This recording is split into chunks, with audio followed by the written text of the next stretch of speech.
I talk about your inclusion journey all the time. Now, I found an author who's talking about your equity journey. I'm Dr. Jonathan.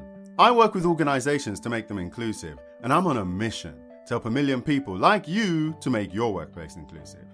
Get your pen and paper ready because we're reviewing The Waymakers, Clearing the Path to Workplace Equity with Competence and Confidence by Tara J. Frank.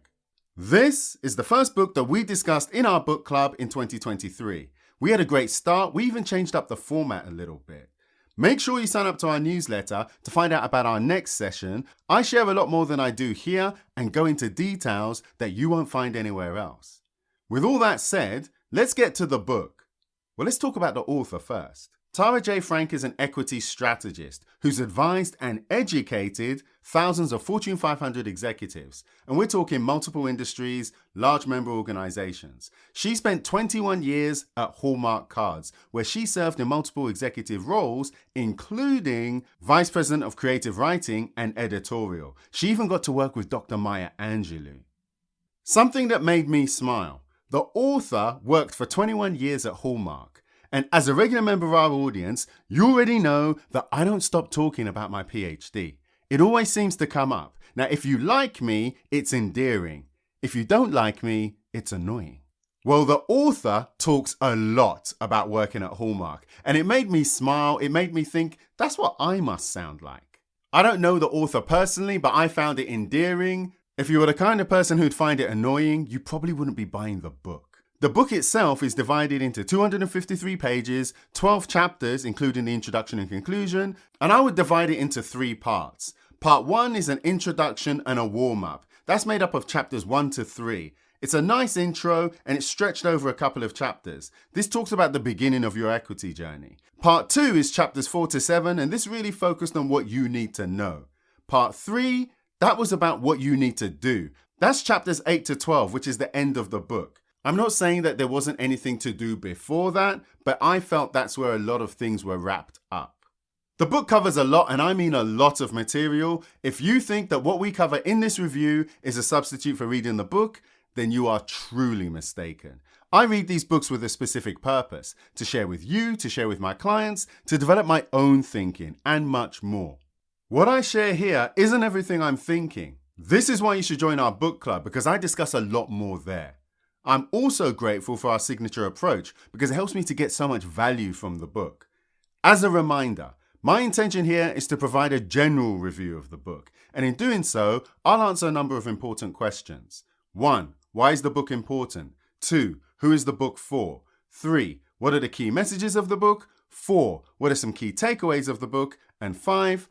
Other considerations. So let's get to it. Why is this book important?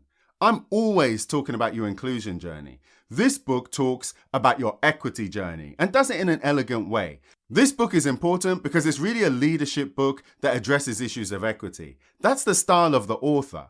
In the book, the author talks about leadership and inclusive leadership. And this is a quote, "I designed an inclusive leadership education session." And then it says in brackets, which is really just leadership education without the qualifier. That's how I feel about this book. That's the style of the book. This book is important because its posture is one of a leader talking to another leader, a peer conversation. Some of these books use guilt and rhetorical tricks as part of their narrative. This book doesn't need to. The author is really self-assured in a reassuring way. Who is this book for? That was super clear. Leaders and aspiring leaders that shape corporate workplaces in America. This is all about corporate executives, this is all about the US, and this reflects her experience. Does that mean that if you are not in the US and not a corporate executive, this book is not for you? Of course not. But to me, this was a niche book. I don't want to pretend that this book was for everyone. And in fact, I think that makes this book more valuable. Too many authors try and write for everyone, and then you don't learn much. Key messages of the book. The title of the book is The Waymakers, and waymaking means people with power, people with position have the opportunity and responsibility to make a way for other people who don't have power, who don't have position. The author wasn't afraid to use the word privilege, but I'm confident that she knows what a loaded and increasingly less useful term that is.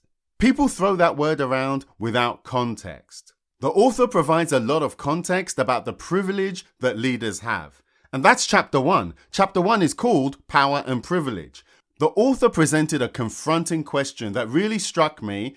You've probably heard this before. This is a quote. Who would you be without your racial identity and everything that comes with it?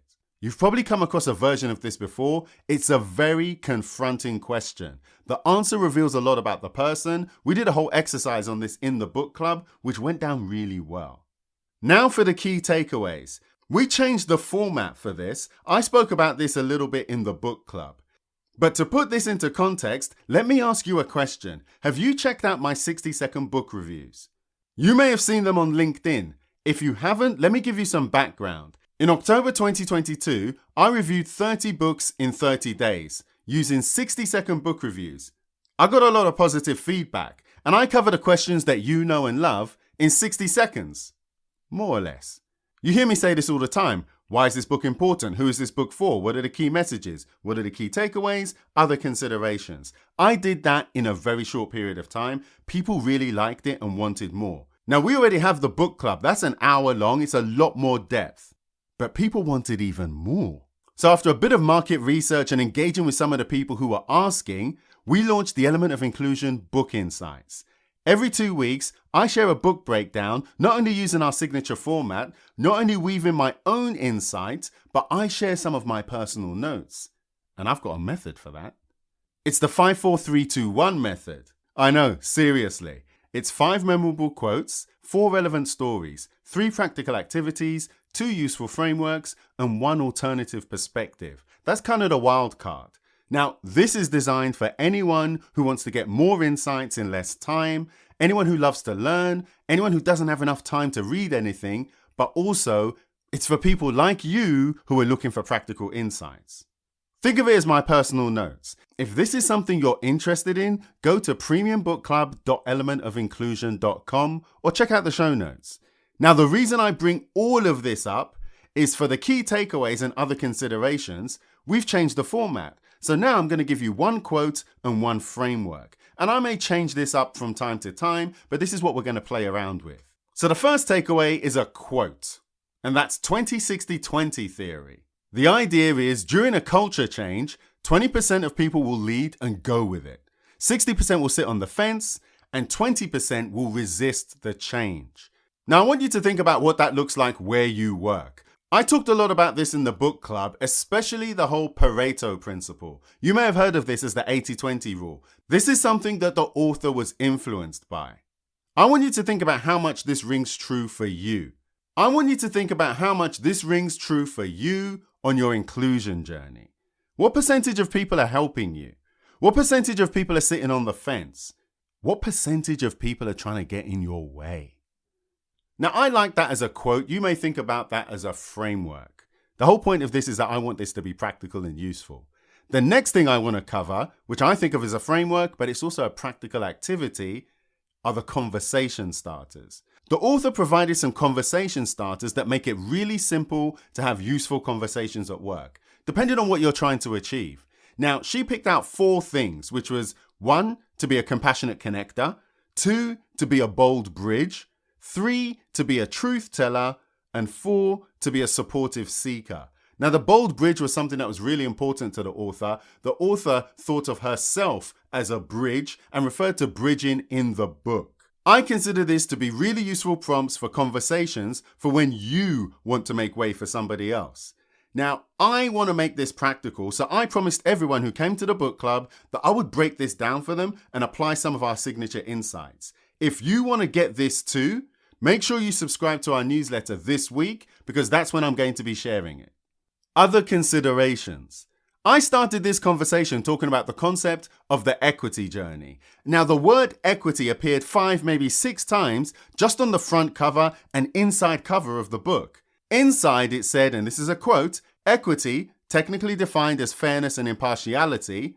Now, there was a bit more, but I felt that the conversation around equity was pretty light. Given the skill of the author, it can be argued that there was a lot of received wisdom in the book, and the chapters spelled out a context-driven explanation of what equity was. But I think that may be my bias creeping in. Diversity, equity, inclusion, these are ambiguous terms.